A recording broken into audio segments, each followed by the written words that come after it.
Bom, nossa aula está sendo gravada, é a aula sobre o impressionismo e a nossa turma é a terceira série do ensino médio.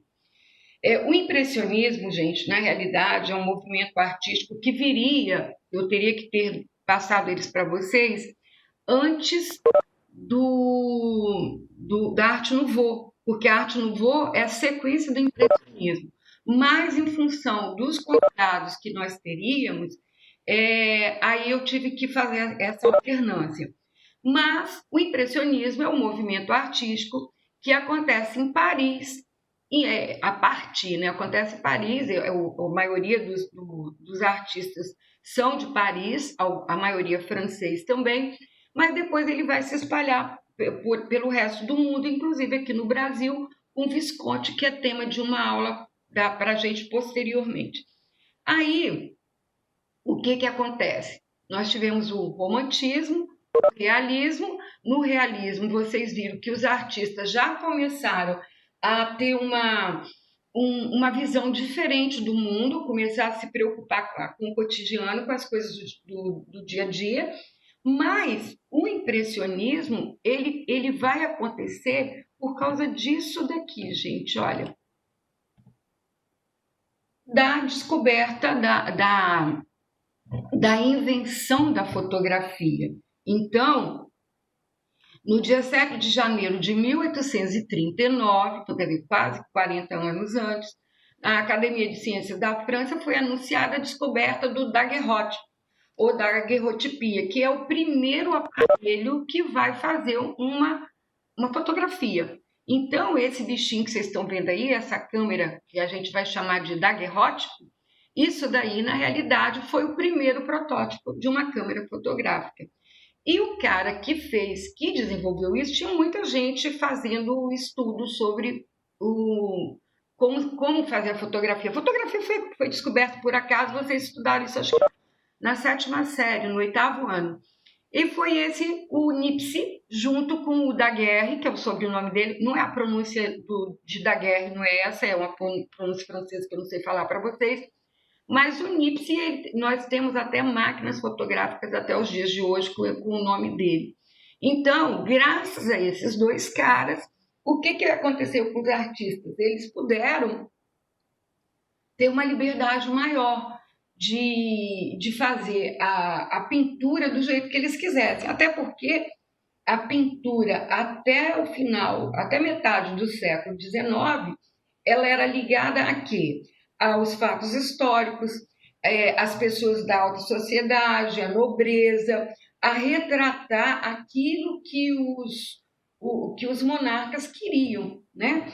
Então, os artistas, eles ficavam muito voltados para aquilo que era pago eles para fazerem. Então, na realidade, eles iam fazer o quê?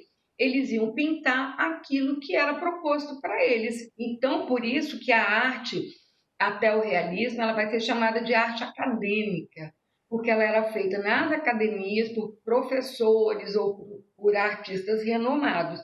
E no movimento impressionista, isso daí vai por água abaixo. Só que para eu começar a falar para vocês entenderem o impressionismo, a gente vai ter que voltar no tempo e falar dos salões de Paris. O Salão de Paris foi criado por Napoleão III. E para que esse salão foi criado? Gente, estou morrendo de frio. Eu estou pegando uma janela. Esse salão foi criado, o Salão de Paris, ele foi criado para fazer o seguinte. Todo ano existia uma grande exposição de obras dos artistas mais renomados.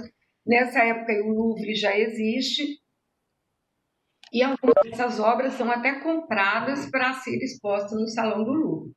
Mas só entra nessa exposição aqueles artistas que pintam tradicionalmente como a burguesia quer. Então, é o que eu falei anteriormente. Então, esses artistas que retratam a nobreza, os fatos históricos, esses são os que teriam esse privilégio. Mas um grupo de artistas encabeçado por Oscar Claude Monet, que são esses que, com o advento da fotografia, já têm liberdade de fazer as coisas que eles querem, eles vão e montam, paralelo ao Salão de Paris, né, ao salão oficial, eles montam vou botar aqui, eles montam o Salão dos Rejeitados. E o nome é esse mesmo, Salão dos Rejeitados, porque todo mundo, todos os artistas, têm direito de escrever uma obra, de fazer inscrição numa obra no Salão de Paris. Só que tem um julgamento, igual o Oscar para os filmes. Tem a academia que vai julgar quais são as obras que vão ficar ali ou as que não vão. E aí eles montaram esse Salão dos Rejeitados, que era aquele pessoal que vivia na boemia, né? São aquele pessoal que vai colocar o cavalete debaixo do braço, a tela no outro, uma maletinha com as tintas, e sai pelas ruas de Paris pintando tudo que eles veem. Então, esses são os rejeitados. Aí, vamos ver o que acontece aqui no impressionismo. O impressionismo foi um movimento artístico que revolucionou profundamente a pintura e deu início às grandes tendências da arte do século XX, a arte moderna. Então, marco entre a arte tradicional, a arte acadêmica e a arte moderna, impressionismo. Então, depois, a partir... Deixa eu soltar alguém que está aqui no lobby, gente. A partir do momento em que o impressionismo avança, ele está dando abertura para a arte moderna, que vem logo a seguir, em 1904, com o cubismo de Pablo Picasso, que a gente também nós vamos ver ao longo desse resto de ano. Então, vocês têm que lembrar para a Enem ou para quem vai fazer publicidade, que vai fazer arquitetura, que o marco entre a arte tradicional, a arte acadêmica e a arte moderna é exatamente o impressionismo. A primeira vez que o público teve contato com as obras dos impressionistas foi numa exposição coletiva realizada em Paris, Salão dos Rejeitados, em 1874. Isso é exatamente o período da Belle Époque, ou seja, é onde a gente vai passar depois para a Arte Nouveau. A Belle Époque e a Arte Nouveau, elas caminham juntas na mesma época, tá? É a época daquelas roupas bonitas, aquelas mulheres com aqueles chapelões cheios de pluma, aqueles homens bonitos de casaca, de cartola, de bengala na mão, coisa que a gente não vê mais hoje em dia. As pessoas andar no meio da rua toda, porque aqui no Brasil não tem condição, né, gente? Porque esse calor que faz aqui. E o termo impressionismo, ele vai surgir a partir da crítica feita a uma obra de Claude Monet, chamada, no começo ela não se chamava impressão, tá? No começo ela só se chamava Nascer do Sol ou Sol Nascente. Vocês estudaram essa obra também no 8º ano, vocês vão lembrar, mas vocês estudaram. E essa obra foi feita em 1872, mas ela só vai ser exposta em 74. Então, um jornalista fazendo cobertura da exposição dos rejeitados, ele chegou lá no jornal dele e ele desceu a lenha nos artistas do Salão dos Rejeitados. O que ele fez? Ele disse que aquilo não era obra de arte, que aquilo não era pintura, que aquilo era uma mera impressão de pintura, porque tinha umas características próprias, que a gente vai ver a seguir, e que aquilo só era uma impressão de arte. Aí, gente, o limão virou uma limonada. Claude Monet, no dia seguinte desse artigo no jornal, ele pega, vai lá no Salão dos Rejeitados, tira a plaquinha, né, onde falava o nome do quadro dele, e ele coloca na frente essa expressão, impressão, vírgula, sol nascente ou nascer do sol. E aí o impressionismo vai ficar batizado com esse nome de impressionismo a partir dessa expressão aí desse jornalista infeliz. Então o quadro passa a ser impressão, sol nascente. Então disso tudo o que vocês têm que saber? O impressionismo foi o marco da arte moderna, foi ele que fez a ruptura, né, do academicismo para a arte moderna, que ele foi criado a partir de um salão paralelo ao Salão Oficial de Paris, que o termo impressionismo surgiu por um acaso, a partir de um artigo de jornal, e que o quadro que deu origem a esse nome foi exatamente o quadro de Claude Monet, chamado Impressão, Nascer do Sol ou Sol Nascente. O impressionismo foi um movimento artístico que fez com que se criasse uma nova visão conceitual da natureza, a gente vai ver isso nos quadros, por meio de pinturas que dão ênfase à luz natural e ao movimento. Então, gente, essa coisa aqui, ó, de ênfase à luz natural e ao movimento, a gente vai ver agora nas características, porque o impressionista ele vai pintar ao ar livre, é uma das características. Outra coisa, ele vai aproveitar a luz do sol. Então, se estiver chovendo, um dia chuvoso, ele vai pintar também. Mas a obra vai ser uma obra mais monocromática, mais com tons de cinza, de azul, mais cores frias. Então, essa coisa da luz vai ajudar a explanação das cores, de descoberta de novos tons, de novos viés de tonalidades. E ao movimento, como eles usam a luz do sol, aí o que vai acontecer? Dependendo da hora, um lugar vai estar mais claro ou vai estar mais escuro. Por exemplo, se eu fosse pintar essa parede que eu estou vendo aqui agora na minha frente, eu teria que pintar o lado esquerdo dela, onde está batendo, eu estou do lado de uma janela, então a luz do sol está batendo na metade da parede, a luz do sol não, a claridade que hoje não tem sol, mas esse lado está mais branco e o meu lado direito está mais cinza. Então a influência da luz está aqui para a hora de eu pintar. Esse lado vai ficar mais claro e esse lado mais escuro. Então essa é a tal do ênfase à luz natural que eles dão. Eu sou muito suspeita para falar do impressionismo, porque eu comecei a pintar quadro com 15 anos.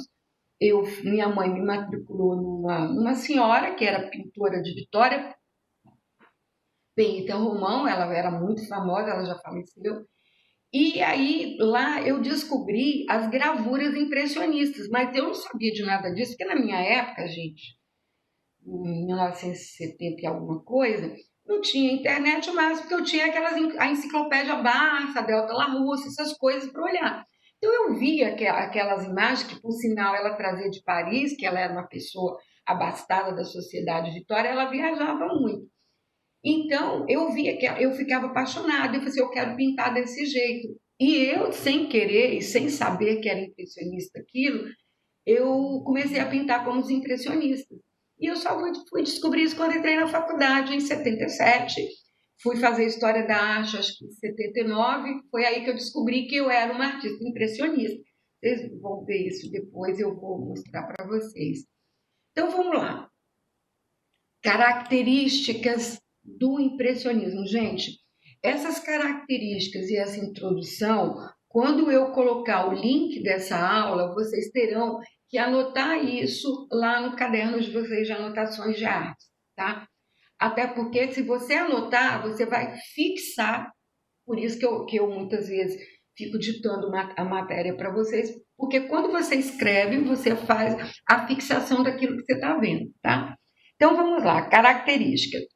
As cenas pintadas são em grande parte apenas as que são observadas pelo próprio pintor.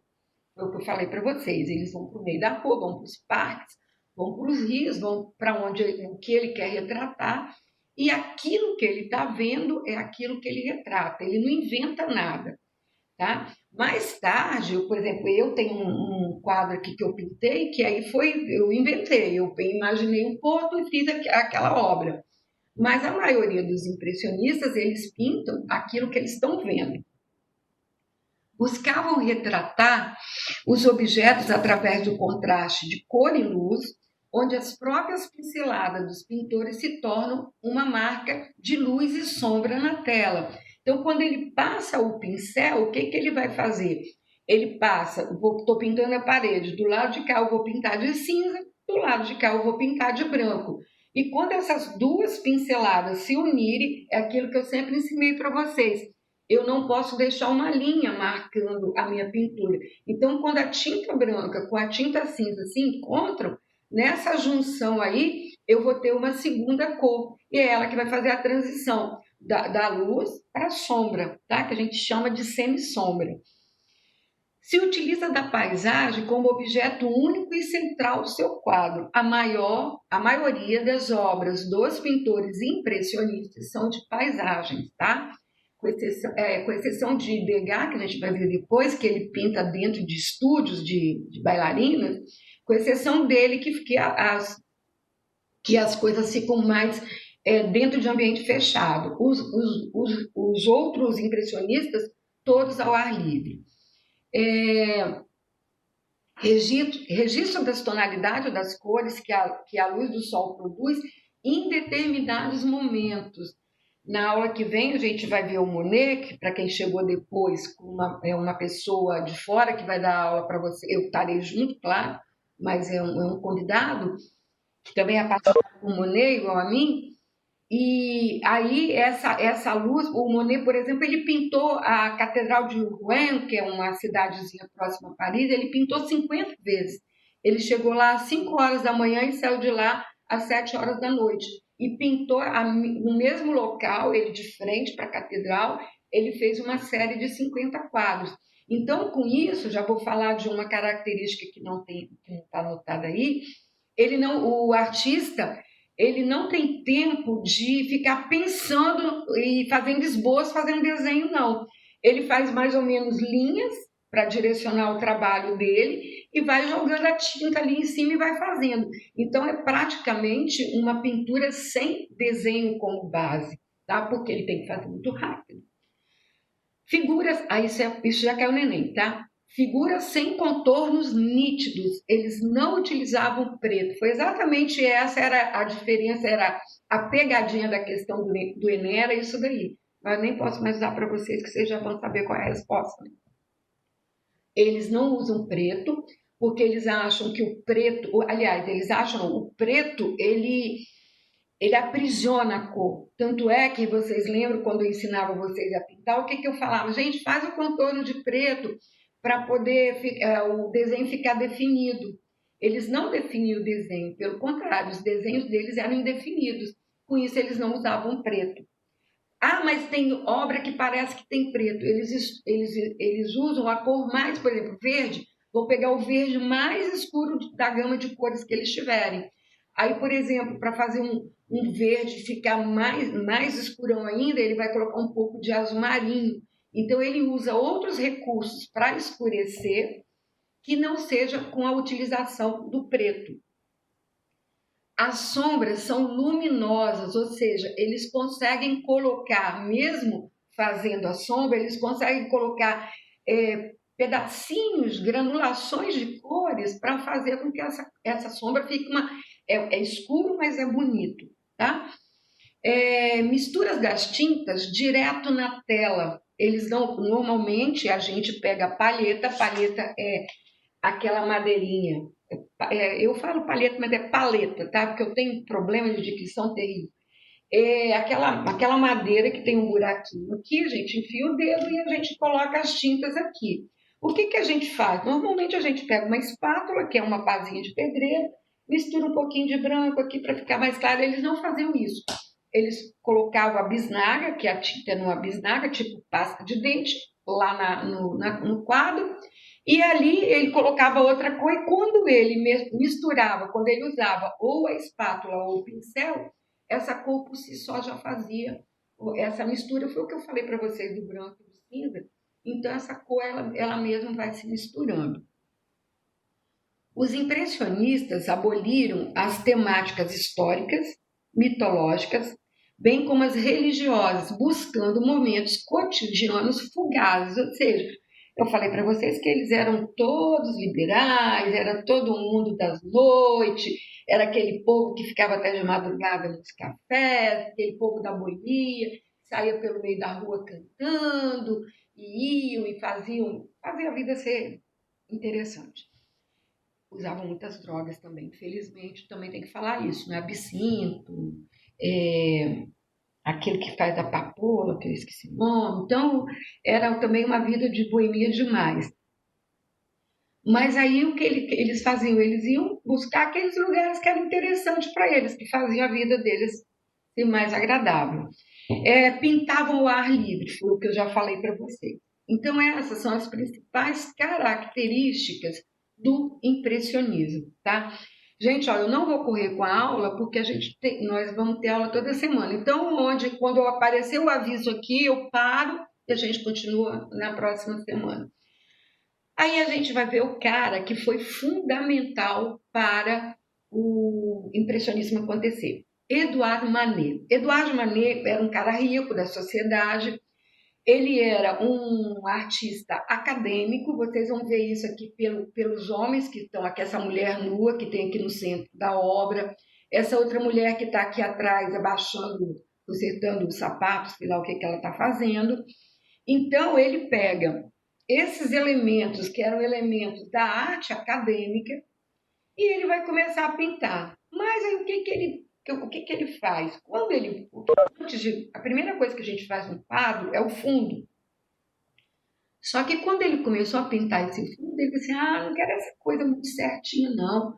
Vou fazer uma coisa mais solta, mais leve. E ele fez esse fundo que não combina com essas duas imagens. Primeiro, que em Paris do século XIX jamais vai ter uma mulher nua sentada assim no jardim uma hora dessa.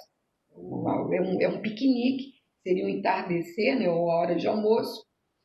E ele pinta as duas figuras masculinas já com uma pegada mais do impressionismo do que do tradicional. Então, eu vou chamar sempre de arte da tradição, que é a arte acadêmica. Aí ele faz esse quadro aí, mas ele fica assim, o Manet, ele fica com o pé na escola, na escola tradicional de artes, e um pé nos amigos dele, que são os boêmios. Um lado a família, que quer que ele seja um pintor de renome lá na corte parisiense, e do outro lado, o lado dele, o afã dele de ser uma pessoa mais moderna. Aí ele mistura isso aí nessa obra e ele leva para os amigos dele verem, essa obra é de 63, Monet pinta o Impressão Sol Nascente em 72, então olha só, quase 10 anos de diferença aí. Aí os amigos dele veem essa obra aí e falam, pô, legal, e aí foi aí que o pessoal começou a se soltar mais dentro da coisa da pintura, tá bom? Então lembre de Eduardo Manet como uma pessoa inovadora, que deu praticamente o pontapé inicial aí no impressionismo. A gente vai falar muito de Monet, mas o Eduardo Manet também é uma figura bem central para o impressionismo. Aí, Eduardo Manet, ele é visto como o artista que iniciou essas pesquisas e influenciou outros pintores.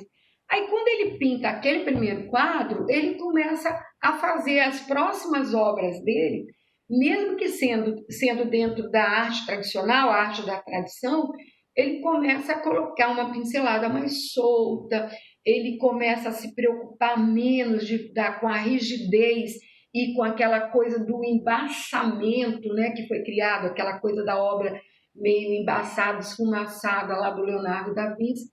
Então ele começa a colocar um pouquinho de textura nessas obras, tá? Então é isso que a gente vê no balcão. Vamos lá.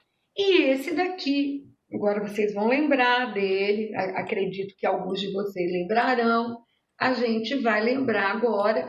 E de Monet, eu só vou mostrar isso e falar dessa obra, porque a gente tem uma aula específica, já falei isso 2 vezes, uma aula específica sobre Monet. Oscar Claude Monet, francês, parisiense, ele vai para um porto que tem, acho que no norte na Normandia, norte da França. E quando ele abre a janela do hotel onde ele está, ele dá de cara com esse porto aí, o Porto de Le Havre. E aí, esse porto, do lado de cá, onde está o hotel dele, onde eu estou, né? Lógico, para ele poder ter pintado essa cena. E ele vê um braço de rio que entra pelo porto adentro, que é mais ou menos o que a gente vê aqui no meio do quadro, que vai lá para o sol, tá? Esse braço de rio.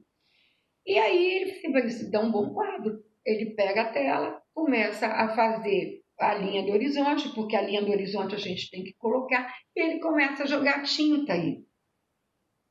E aí, se vocês estão lembrados do que a tia falou para vocês há muito tempo, acredito eu que alguns não eram meus alunos, não vão lembrar, ele faz o porto, que do lado direito nós temos as duas, essas coisas que levantam e que a gente vê, essas hastes levantadas que vocês estão vendo aí do lado direito, isso são gruas, são aqueles guindastes do porto. Do lado esquerdo, a gente vê as embarcações. Então, tem várias chaminés, que algumas são, nessa época os navios são a vapor, algumas chaminés são de barcas que estão atracadas aí no porto, e algumas fumaças são de torres, acho que são 3 torres que tem de indústrias que tem próximo ao porto. Temos 3 barquinhos, o primeiro em primeiro plano bem pretinho, que está aqui no meio da obra, que a gente vê que tem um pescador em pé remando, um outro sentadinho, que vocês vão falar para mim, você disse que eles não usam preto, mas esse barco é preto. Não, esse barco não é preto. Esse barco é verde. Então, é um verde misturado com um cinza chumbo, ou um cinza que a gente consegue fazer através de misturar azul com verde e marrom. Então, ele pinta esse barquinho aqui nessa tonalidade de um verde, chamaria eu de verde petróleo, e faz mais um outro barquinho aqui para trás, em segundo plano, e um outro aqui em terceiro plano, que está quase lá no meio dos barquinhos do lado esquerdo. Aí, gente, o que acontece? Aí está a tal da impressão que o cara falou. Isso não é um quadro, isso é uma impressão de quadro. Porque se eu não explicasse para vocês que aqui tem grua, que do lado esquerdo tem a chaminé dos navios, vocês iam demorar para entender. Mas a gente vê um belo reflexo de sol. Então ele vai e centraliza na obra dele o reflexo do sol, faz isso de laranja, né? O sol é alaranjado porque o sol está nascendo. E o céu também, o tom alaranjado porque é o nascer do sol. Isso daqui a gente vai ficar nisso só porque nós vamos ter Monet com mais profundidade. Pierre Auguste Renoir, segundo artista mais importante do impressionismo na gama de se falando em Enem. O Renoir, o nome dele está em maiúsculo porque ele vai ser conhecido só como Renoir. Ele também vai manter todas as tradições. Olha só, gente, a vida deles era legal, ó. Almoço dos remadores foi uma regata que teve no Rio Sena, acabou a regata, eles foram comemorar num bistrô, né? Paris tem muito bistrô, muito restaurante, e eles foram comer. Todo parque tem sempre, naquela época mais ainda, então eles vão comemorar.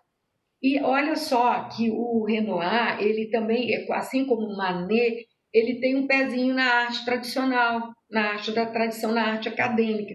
Se vocês observarem aqui, ó, o canto esquerdo aqui da mesa, essas frutas, essas taças, esses copos, isso daí é uma pintura mais de tradição, uma pintura mais acadêmica. Depois a gente vai ver outras obras dele, onde ele faz as mulheres nuas, bem tradicional. Mas o entorno, o restante todo da obra dele, da arte dele, o que vai acontecer? Ele vai pegar, eu preciso da hora, ele vai pegar e vai fazer a obra dele é uma coisa mais solta, mais leve, mais impressionista, as pinceladas mais larguinhas. Vocês estão vendo que a calça do homem aqui e a roupa da mulher é preto, mas é um preto com nuances de... A calça do cara não, mas é com nuances de branco, é aquela coisa de dar luminosidade à sombra, tá? Então, isso daí seria a luminosidade à sombra. Alguém tá, não parece preto. Na realidade, Samuel, parece um azul marinho, né? Eles quebram, eles não usam o preto sozinho, eles sempre quebram essa coisa do preto. Os demais a gente percebe que é azul, tá? Bom, mais quadros do Renoir. Aí olha aqui o que eu falei para vocês, moças ao piano.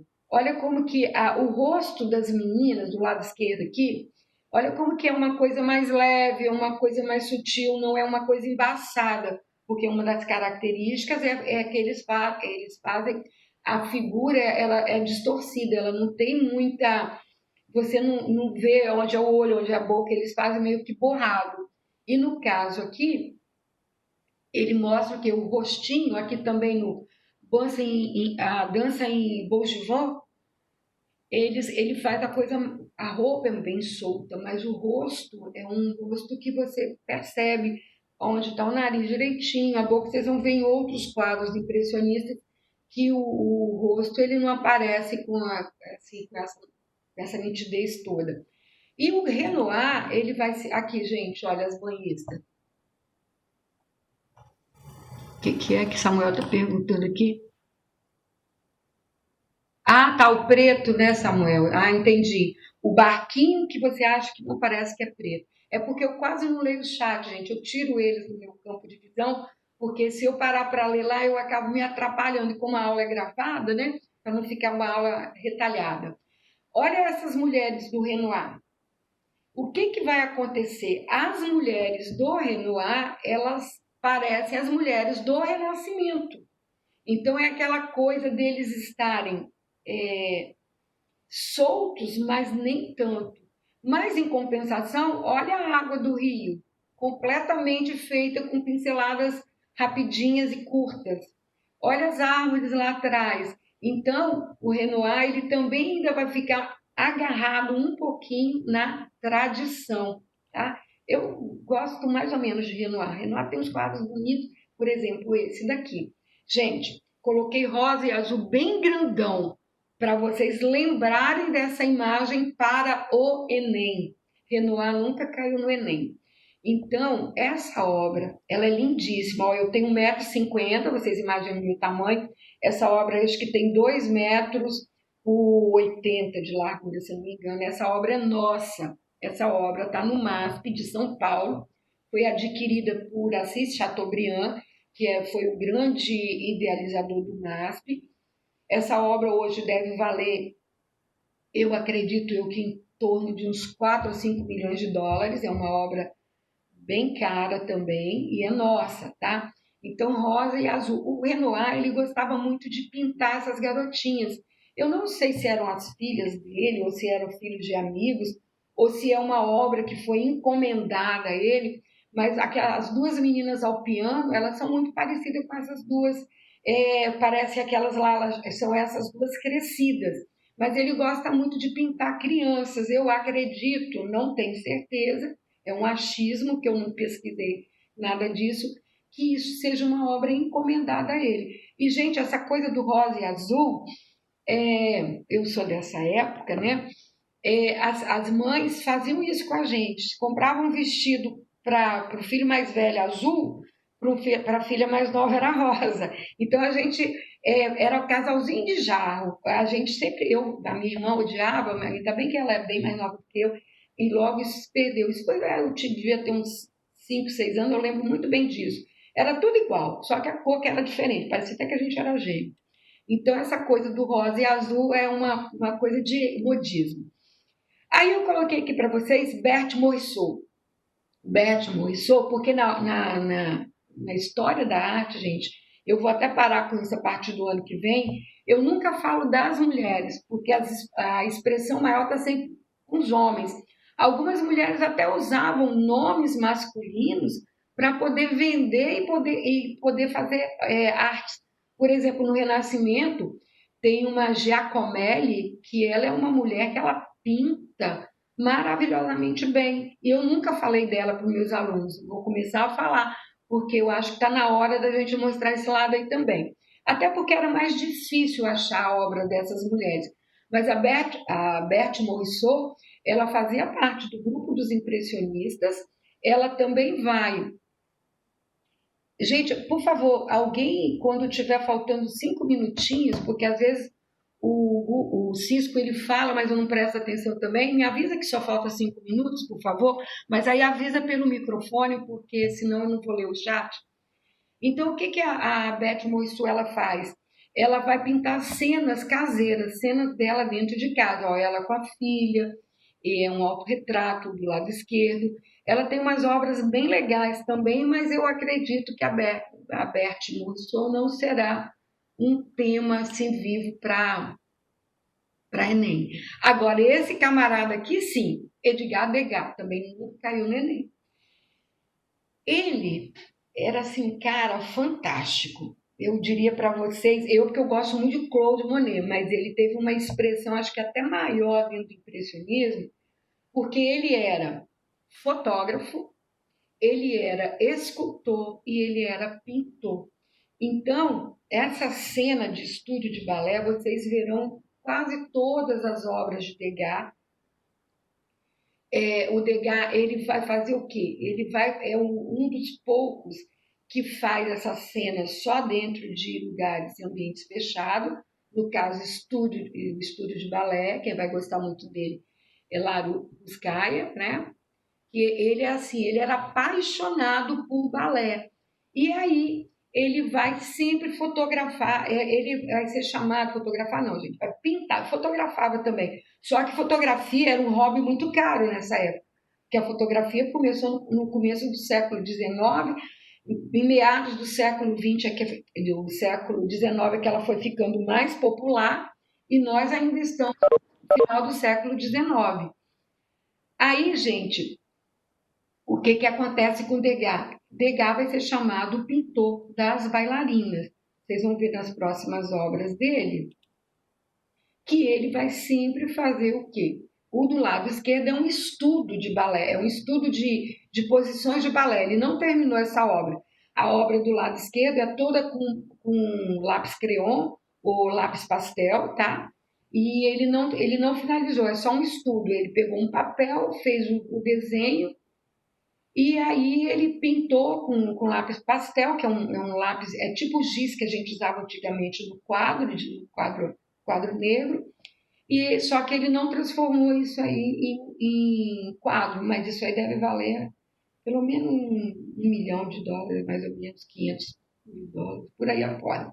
Do lado esquerdo, e todas as obras dele, por isso que eu não coloquei nome, que é tudo assim, posição 1 de balé, estudo 2 de balé, então é tudo ligado ao balé.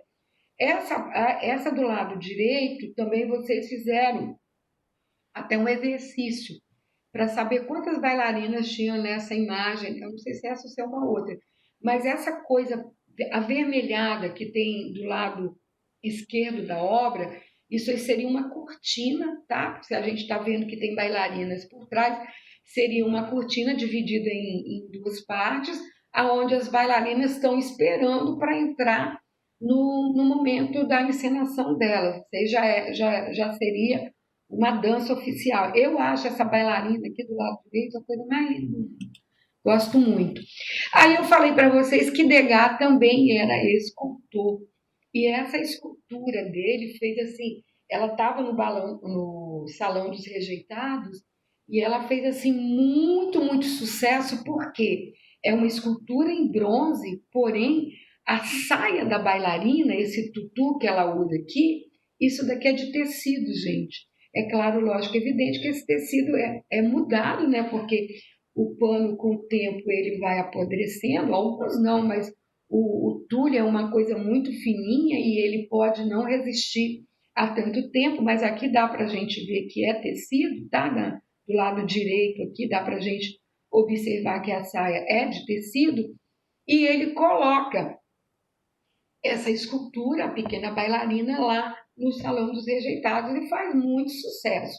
Então foi assim, acho que a obra que mais sucesso fez dentro dos padrões da arte da época foi a bailarina de Degas.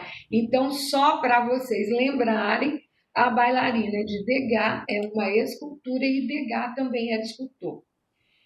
Aqui, gente, eu também acho. Foi essa aqui, ó, essa do lado direito, que vocês tinham que contar quantas bailarinas tinham aí. Vamos fazer esse exercício?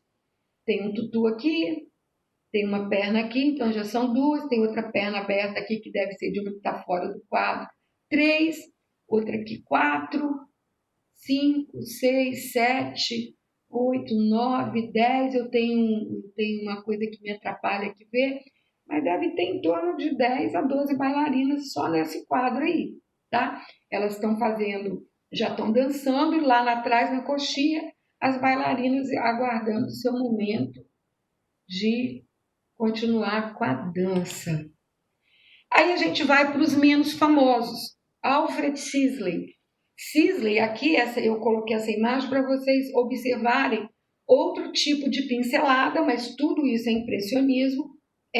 A pincelada dele ainda é um pouquinho menor. Está escrito alguma coisa aqui na minha tela, que eu não sei se é porque falta pouco tempo. A pincelada dele é bem menor. E o que vai acontecer? O Sisley ele vai pintar mais colorido. Mas olha, gente, olha a diferença da pintura num dia de sol, que é o do lado esquerdo, o barco, isso aqui é o Rio Sena. O Rio Sena tem um monte de barcos ancorados, que no caso o pessoal também era pescador, né? Então eles ficam no rio e pescam por ele mesmo. E do lado direito é um inverno, é a neve e tal. Agora, olha como que eles usam o tom sóbrio para fazer a neve. Eles usam ocres, eles usam cinza, eles não fazem aquela coisa de preto. Tá vendo? É uma coisa mais sutil, que eu acho assim, bem legal, eu acho muito bonito isso daí. Bom, eu acho que Imagina. está acabando, não é isso? Essa agora. Obrigada, Samuel. Então, gente, olha, o nosso próximo artista é Camille Pissarro e eu vou encerrar com ele, porque depois vem Rodin, que eu tenho que dedicar um tempo maior a Rodin.